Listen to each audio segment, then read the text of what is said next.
जय श्री राधे कृष्ण भक्तों। आज मैं आप सबको प्यारे से लड्डू गोपाल की एक ऐसी सत्य कथा सुनाने जा रही हूँ जिसे सुनने के बाद अगर आप भी लड्डू गोपाल की सेवा अर्चना करते होंगे तो आपका कलेजा कांप जाएगा और आप ज़रूर ये सोचने पर विवश हो जाएंगे कि कोई भी जो लड्डू गोपाल की पूजा सेवा करता हो वो प्रभु के साथ प्यारे से लड्डू गोपाल के साथ इतनी दुर्व्यवहार कैसे कर सकता है। लड्डू गोपाल को इतना दर्द इतना कष्ट कैसे दे सकता है भक्तों। वो लड्डू गोपाल जो अपने भक्तों को सिर्फ आनंद और सुख देते हैं, उनके साथ कोई भक्त इतनी पीड़ादायक व्यवहार कैसे कर सकता है। तो भक्तों, ये सुनने के लिए इस कहानी को पूरा ज़रूर सुनिएगा।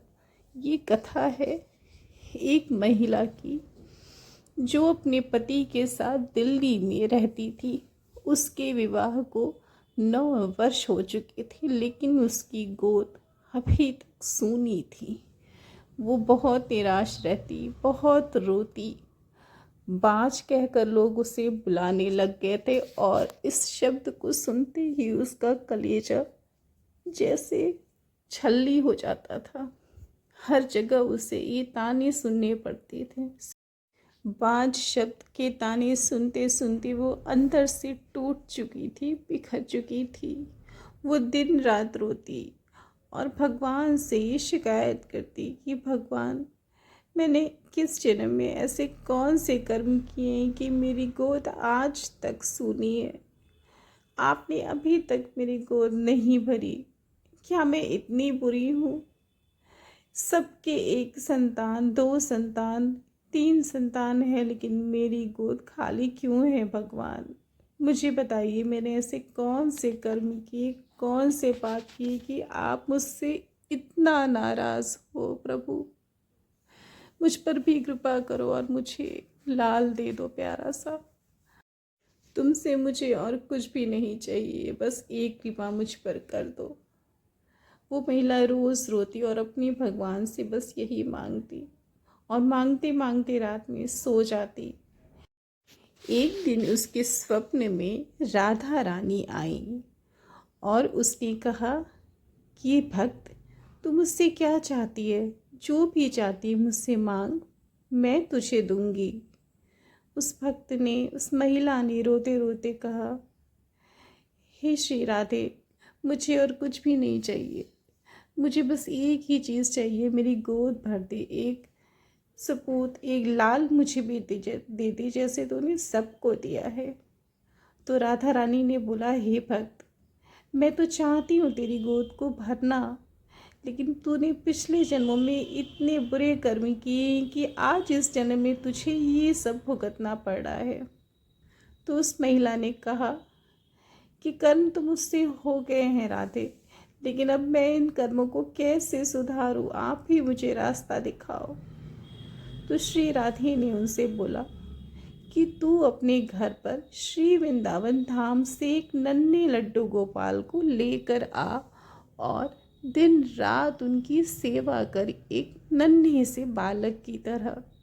ऐसा करने से ज़रूर तुझे एक बाल गोपाल की प्राप्ति होगी। उस महिला ने जल्दी से उस स्वप्न के बारे में अपने पति को बताया। उसने कहा कि रात में मेरे सपने में श्री राधा रानी आई थी और उन्होंने मुझसे कहा कि तू एक बाल गोपाल अपने घर पर लेकर आ और उनकी सेवा कर। ऐसा करने से तेरी गोद जल्दी भर जाएगी और तुझे एक पुत्र रत्न की प्राप्ति होगी। उसके पति ने उससे कहा, क्या सच में श्री राधे तुम्हारे सपने में आई थी? उस महिला ने कहा, हाँ, अब मुझसे इंतज़ार नहीं होता, मुझे जल्दी से लड्डू गोपाल घर पे लाने हैं। दोनों पति पत्नी तैयारी करके ट्रेन से वृंदावन की ओर निकल पड़े। वहाँ जाकर उन्होंने श्री बांके बिहारी लाल के दर्शन किए, वहाँ पर मन्नत मांगी और वहीं से एक छोटे प्यारे से लड्डू गोपाल घर लेकर आए। लेकर आने के बाद वो दिन रात उनकी विधिवत सेवा में, पूजा में, अर्चना में लग गए। दिन बीतते गए, 2 महीने, 4 महीने, 8 महीने, 2 साल बीत गए, लेकिन अभी भी उसकी गोद सूनी ही थी। वो दिन रात रोती, पुकारती गोपाल को कि हे गोपाल, मेरी पूजा में ऐसी कौन सी कमी है कि तूने अब तक मेरी नहीं सुनी। उसे गोपाल जी सांत्वना देते कि घबरा मत, जल्द ही तेरी गोद भरेगी। उसे फिर से श्री राधे सपने में आई और उन्होंने बोला कि तू निराश मत हो, जल्दी ही तेरी मन्नत पूरी होगी। और कुछ ही दिनों के बाद उसे पता चला कि उसे गर्भ है। वो बहुत प्रसन्न हुई, बहुत खुश हुई और उसने गोपाल जी का बहुत आभार प्रकट किया। कुछ ही दिनों के बाद उसे पुत्र रत्न की प्राप्ति हुई और उस पुत्र की छवि बिल्कुल उस नन्हे लड्डू गोपाल की तरह अति रमण, अति सुंदर थी, जिसको देखते ही वो अपने सारे दुख भूल गई और पूरे तन मन के साथ उसकी सेवा में लग गई। बच्चा दिन पे दिन बड़ा होने लगा। उसकी बहुत ही मन से सेवा, लालन पालन सब करती, लेकिन इस दौरान वो अपने लड्डू गोपाल की सेवा करनी भूल गई। वो भूल गई कि आज मेरी गोद किसने भरी है, ये सुख, ये प्रसन्नता मुझे किसने दिया। पुत्र प्राप्ति की खुशी में, उल्लास में वो लड्डू गोपाल को ही भूल गई। एक दिन उसका बच्चा बहुत ज़्यादा रो रहा था। उसकी तबीयत भी खराब थी, बहुत तेज़ बुखार था उसे और साथ में उसे खांसी बहुत ज़्यादा आ रही थी। रात भर बच्चा रोता रहा और सुबह उसे तेज़ बुखार था।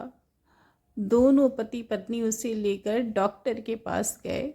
डॉक्टर ने कहा कि इसकी तबीयत बहुत ख़राब है, इसे जल्द ही एडमिट करना पड़ेगा।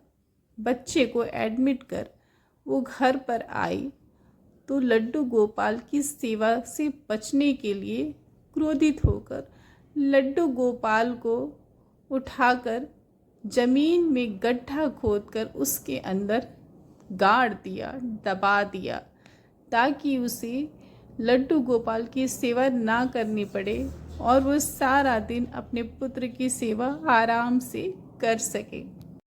ऐसा करने के बाद वो अपने बच्चे के पास वापस अस्पताल चली गई। वहाँ उसे 1 हफ्ते लग गए ठीक होने में। 1 हफ्ते के बाद उसका पुत्र पूरी तरह से स्वस्थ हो गया और घर आ गया। दोनों पति पत्नी पूरे तन मन के साथ उसकी सेवा में लग गए। बच्चा दिन पे दिन बड़ा होने लगा और ये दोनों पति पत्नी वृद्ध हो गए। बच्चा पढ़ाई के लिए बाहर चला गया, पढ़ लिख कर नौकरी करने लगा। उसका विवाह हो गया और वो शहर से बाहर ही बस गया। वो महिला वापस अपने घर आकर रहने लगी और कुछ वर्षों बाद बीमारी से उन दोनों पति पत्नी का निधन हो गया। उसका बेटा जो नौकरी करता और अपनी पत्नी के साथ दिल्ली में रहने लगा, वो खुशी खुशी अपना जीवन यापन कर रहा था, लेकिन उसे रोज रात में एक स्वप्न आने लगा और स्वप्न ने वो देखता था एक छोटे से बच्चे को। वो बच्चा एक अंधेरे कमरे में बंद था, फटे वस्त्र पहना था और उसके पूरे शरीर पर खरोंचें पड़ी थी। उसके दोनों आँखों में आंसू निकल रहे थे और वो बहुत रोते हुए उससे कह रहा था कि मुझे यहाँ से निकालो मैया, यहाँ बहुत अंधेरा है, मुझे बहुत डर लग रहा है, बहुत दर्द हो रहा है और मुझे बहुत घुटन हो रही है। जैसे ही सपनों से आया वो अचानक से उठकर बैठ गया और सारी रात नहीं सोया। अगले दिन उसने अपनी पत्नी से इस सपने के बारे में कहा तो उसकी पत्नी ने बोला कि कभी कभी ऐसे स्वप्न आ जाते हैं, लेकिन ये क्या, यही एक सपनों से रोज़ आने लगा। एक रोता हुआ नन्हा सा बालक उससे कहता कि मुझे यहाँ से निकालो, यहाँ बहुत अंधेरा है, मुझे बहुत डर लग रहा है, बहुत पीड़ा हो रही है। और उसके दोनों नेत्रों से अश्रु जल बहुत ज़्यादा गिर रहे थे। वो बहुत रो रहा था और रो रो कर पुकार रहा था कि मुझे घुटन हो रही है, मुझे यहाँ से निकालो, मुझे भूख लगी है, मुझे प्यास लगी है, मुझे दूध दे दो, मुझे कुछ खाने के लिए दे दो। रोज़ ये स्वप्न उसे आने लगे। उसने अगले दिन फिर अपनी पत्नी से इस सपने के बारे में चर्चा की। उसकी पत्नी ने बोला कि तुम्हें ये सपने बार बार क्यों आ रहे हैं? तो उसने कहा कि मुझे ऐसा लग रहा है कि जो हमारी माँ का घर है, हमें वहाँ पर जाना चाहिए। मुझे लगता है कि वहाँ कोई बच्चा है जो मुझे बार बार पुकार रहा है। उसकी पत्नी ने कहा तो हमें देर ना करते हुए वहाँ पर चल के देखना चाहिए कि तुम्हें ऐसा प्रतीत क्यों हो रहा है। वो दोनों जल्द से ट्रेन पकड़ वापस अपनी माँ के घर आए। घर का दरवाज़ा खोला तो उसे वैसे ही चीखें पूरे घर में सुनाई देने लगी। उन चीखों की आवाज़ को पीछे जाते जाते वो उस जगह पे आकर पहुंच ही गया जहां पर लड्डू गोपाल की प्रतिमा गड़ी थी। और इस जगह पर पहुंचते ही ज़मीन से ज़ोर ज़ोर से आवाज़ें आने लगी कि मैं यहाँ पर कैद हूँ, मैं यहाँ पर बंद हूँ, मुझे ज़मीन से बाहर निकालो। उसने जल्दी से ज़मीन को खोदना शुरू किया, जिसमें से एक बहुत ही नन्हे से लड्डू गोपाल बाहर आए। उनकी स्थिति बहुत खराब थी, उनके वस्त्र फट चुके थे, पूरा शरीर काला जख्मी पड़ा था और उनके नेत्र गीले थे। उनके नेत्रों से अश्रु प्रवाह निरंतर हो रहा था। वो देखकर पति पत्नी दोनों द्रवित हो गए, बहुत रोए और उन्हें अपने सीने से लगा लिया। उनसे बहुत क्षमा मांगी कि हे गोपाल जी, मेरी माँ के बुरे कर्मों के लिए मैं आपसे क्षमा मांगता हूँ, कृपा करके हमें क्षमा करें। अब हम आपकी सेवा अपने पूरे तन मन धन से नित्य करेंगे। हम धन्य हैं जो हमें आपकी सेवा प्राप्त हुई। दोनों पति पत्नी उस नन्हे से गोपाल जी को लेकर अपने घर के लिए रवाना हुए। लड्डू गोपाल के लिए ढेर सारे नए वस्त्र, आभूषण, तरह तरह के भोग पकवान सब बनाए और नित्य उनकी सेवा में लग गए। हे भक्तों, आपसे अनुरोध है कि जो नन्हे गोपाल हमें खुशियाँ देते हैं, सुख देते हैं, आनंद देते हैं, उन्हें कभी भी अपने से दूर मत करिए।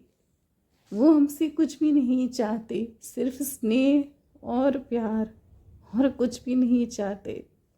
उन्हें बस प्यार से साधारण सा भोग चाहिए, 2 वस्त्र चाहिए, इसमें ही वो प्रसन्न रहते हैं। तो हे भक्तों, इस कहानी से, इस सत्य घटना से हमें ये शिक्षा मिलती है कि हमें अपने प्रभु का विस्मरण किसी भी स्थिति में नहीं करना चाहिए। अगर हम ऐसा करते हैं तो हम बहुत बड़ा पाप कर रहे हैं भक्तों। इसलिए भगवान जो हमें हर स्थिति में सुख और आनंद प्रदान करते हैं, उन्हें हमेशा अपने साथ और अपने स्मरण में रखना चाहिए। सभी भक्तों को राधे राधे। जय जय श्री बांके बिहारी लाल की।